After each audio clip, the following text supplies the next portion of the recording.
Hey guys, this is my bike check.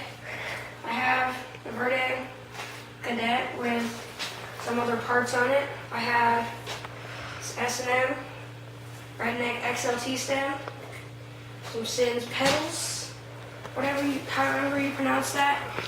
Just stock chain, stock sprocket, Verde stock sprocket chain. Verde stock front rim spokes, and I ordered these valve caps, Dan's Comp, Verde stock front tire.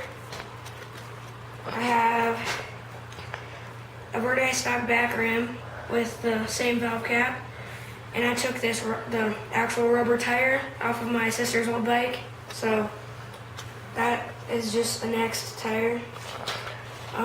Just Verde stock cranks, S&M seat.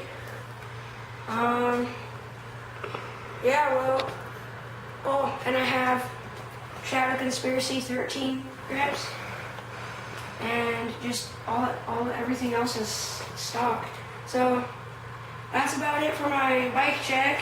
Subscribe me, comment. See ya.